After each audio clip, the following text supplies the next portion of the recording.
Such a good storyline. What's his name? Carices? Today we're going to be talking about my favorite book series that I read this year. I haven't read that many standalones. I've mostly just been reading series this year, and I have found some of the best fantasy and romantasy series ever. They're so good. The first series that I started and have really been loving is this series. The books are pretty thick. There's actually 2 more that I don't have in this stack that I own and have in my physical library, but these are the ones I grabbed off my shelf. I have been obsessed with this series. It is so good. Like, the world building and everything is just so interesting. Let me show you the covers. If you like dark romance, monster romance vibes books, you should read this series. It's called the Duskwalker Bride series. It is so good. These books are so good. The first book follows the first Duskwalker. You get introduced to this whole world and everything. Duskwalkers in the human world, or the upper world as they call it, they're like considered bad omens. There's lots of demons in this world. Not a lot of humans left. It's been like basically overrun by demons. The human villages like have to really protect themselves. And this one human village basically takes young men and women and offers them up to the Duskwalker, who wants to take him as a bride.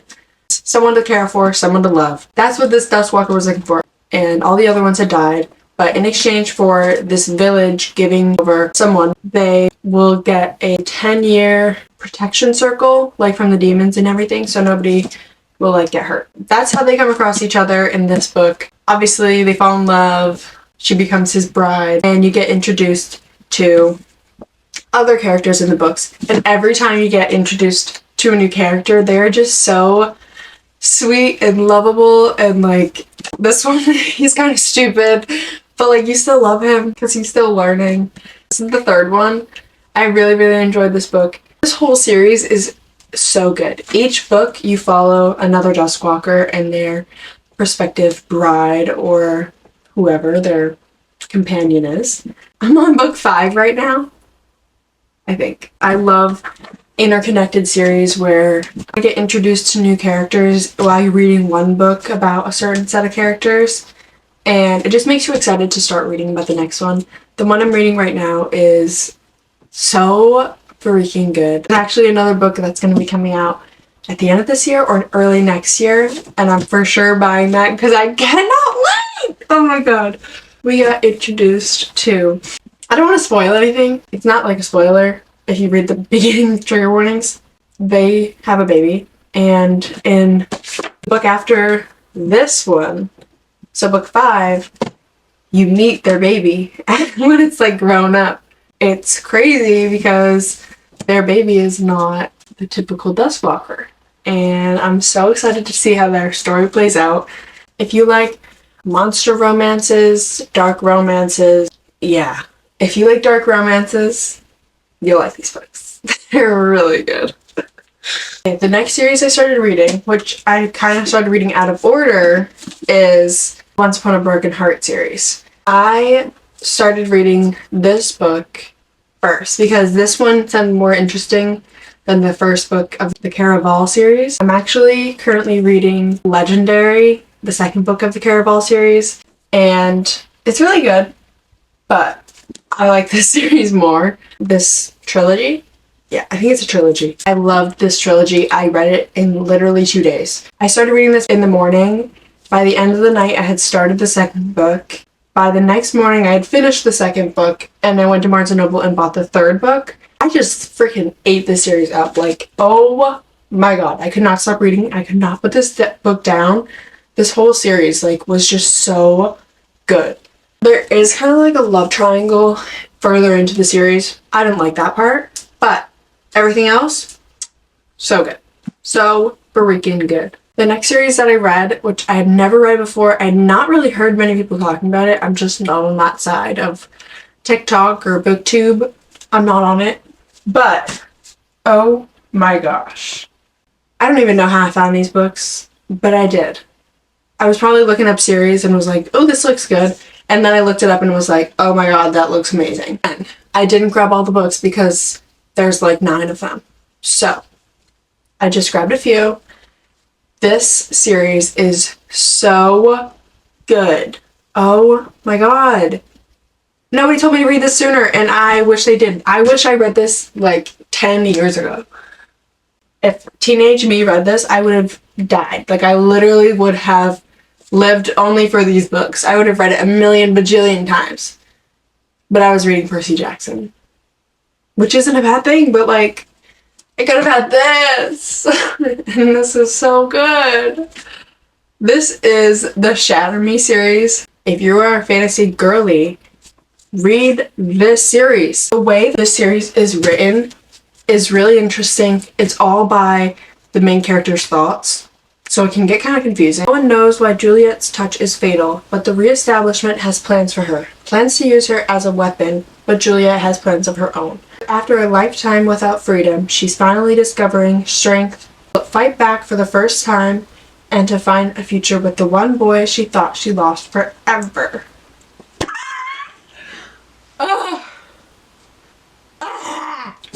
Just being reminded of this story in the way that it ends, like, oh my god. Aaron Warner is, I just love him. Like, I'm sorry, I just love him. What else can we say? If you've read this series and you don't love Aaron Warner, like, did you even read this series? Because I'm not sure we're talking about the same person. It's a very dystopian world, a superhero type story, but it's not your typical type of superhero story. There was so much that happened in these books. Genuinely, every book was like, what? I gave it 4.5 stars, and I said, I really enjoyed this. The world building is really interesting, super action-packed, and had me giggling. Definitely kicking my feet too, but later on. I started the second one, 4.5 stars. I think this whole series, each book I gave like 4.5 stars. So on book 4, I don't have it with me. I have all of the novellas as well. There's 3 novellas that go in between these books. The novellas are, 2 of them are the MMC's point of view. The other one is like half the MMC and half of one of the other male characters. Let me read you what I wrote after I read the 4th book of this series. Just when I think shit couldn't get crazier, everything goes to shit once again. Everything is blown to bits. I truly don't know where the story is going anymore. These books have me in a chokehold. I'm pleasantly surprised that I'm enjoying these so much. If that doesn't tell you I like these books, I don't know what will. Book 5, I can't read everything because this has spoilers, but oh my god, this book was actually insane. Actually, WTF is going on right now. This is crazy, but the ending exclamation point, there's like 5. The 2 sisters, I don't think I'm emotionally prepared for what the next book is going to entail. I'm literally like going through these emotions again, like being reminded what happened in these books, and I'm still like, oh my god. Let's see if I had any other funny ones. Oh my gosh, for the 6th book, I wrote such a long entry for this. I'm not going to read everything because it definitely spoils the series, but this book was insane. I procrastinated finishing it because I didn't want it to end. It was also insane and so much was going on that I needed time to process everything. Yeah, and then I just wrote about how I was mad that they didn't kill off this one character. And then I wrote at the end, other than that, I enjoyed the F out of this book.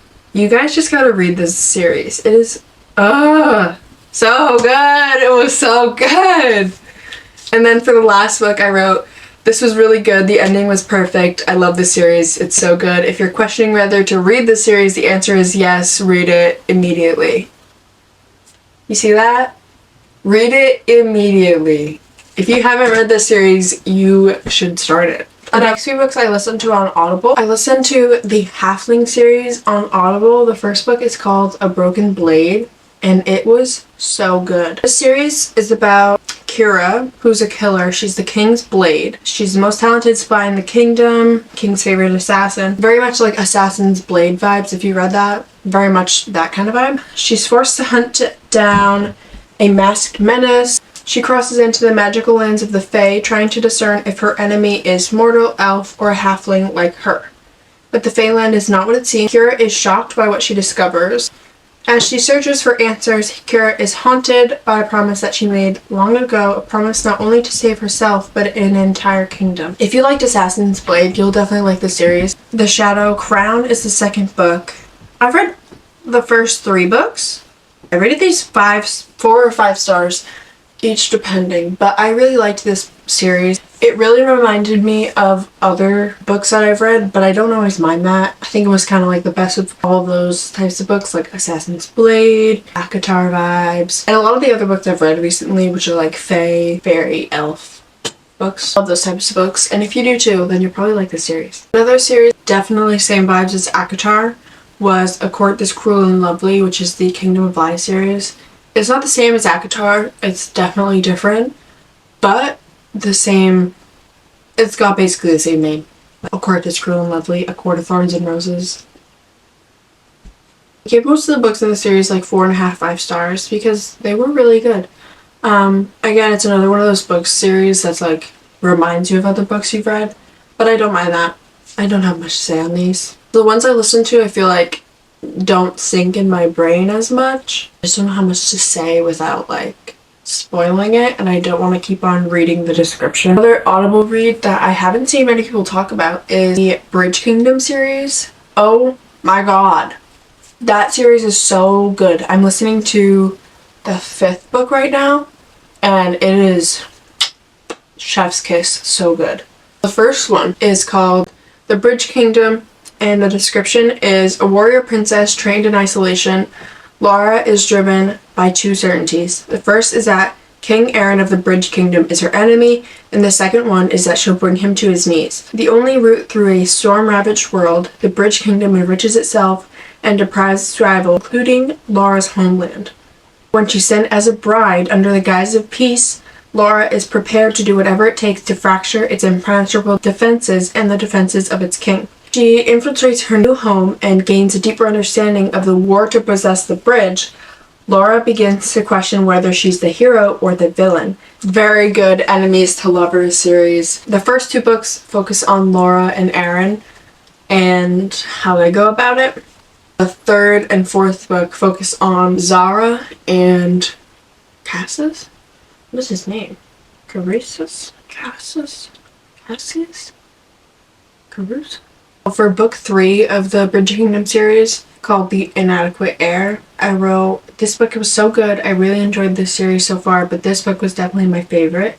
A bit slow at some points because you already know what's going to happen, because it happened in the 2nd book. I really enjoyed seeing a different POV, with different characters. It breaks up the story well. I'm excited to listen to the next book. Also, the sound effects in the audiobook are amazing, but there's one part that did not need the splatting on the pavement sounds 7 times in like 3 minutes. I got it the first time. I did forget about that, but now that I'm remembering that, oh my god. The audiobook on Audible has like those extra sounds, like when the wind is blowing or the storm's really raging, like it has those sounds. But also when somebody jumps off of a roof and splats on the ground, it's not a great sound. It sounds nasty, and they like replay that noise like 7 times, like literally 7 times in 3 minutes, because the character just kept like thinking, replaying it in his head. But man, I didn't need to hear that. I could just hear that he was replaying it in his head. I didn't need to hear the noise. But yeah, I really love this. But yeah, I really love that series. It was really, really good. Another series, amazing. Such good writing, such good storyline, such vibes. Like, the vibes of this series are just, a little bit gothic vibe. Antique witchy house, belladonna, foxglove, and wisteria. I haven't read wisteria yet, but I absolutely loved these 2, like, so much. And also, look at this. I have the signed edition, signed, from Barnes & Noble. Of this book. Like, are you kidding me? And I'm also very sad that I bought this book in paperback when I I'm only gonna have hardcover of these. For a minute, look how beautiful this is. Like, are you kidding? And look at that.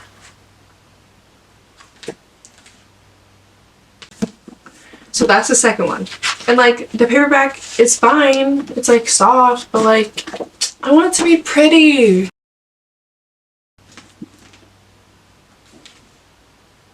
Like, you're joking. These are so gorgeous. Imagine these just sitting on your shelf like this. Ah, so pretty. Or even just like, yeah, I need to buy Belladonna in a hardcover because these are just so freaking beautiful. And I need it. Sorry, but I need it. Ugh. I love it. So the back of this book says, for as long as Signa Fair has been alive, the people in her life have fallen like stars. Orphaned as a baby, 19-year-old Signa has been raised by a string of guardians, each more interested in her wealth than her well-being, and each has met an untimely end. Dun dun dun.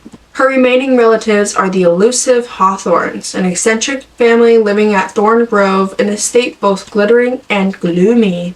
The patriarch mourns his late wife through wild parties while his son grapples for control of the family's waning reputation and his daughter suffers from a mysterious illness. When the mother's restless spirit appears claiming that she was poisoned, Signa realizes that the family she depends on could be in grave danger and enlists the help of a surly stable boy to hunt down the killer.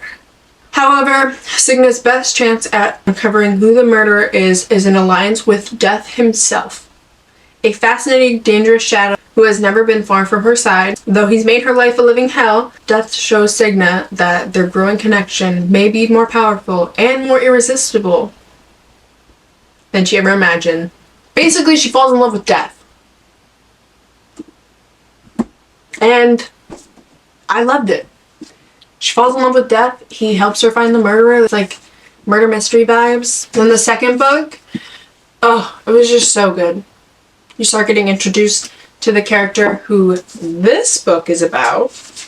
Well, she was introduced in here too, but like, you get more introduced. And like, this book is all about her. I think there's gonna be another book. I don't know. There must be.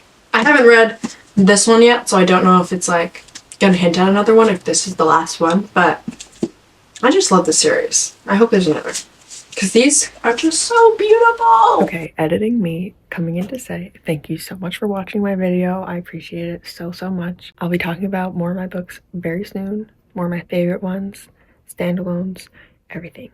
A lot of my friends don't read these types of books, so I have nobody to talk about fantasy books with, so y'all are gonna be my new people to talk about fantasy books with.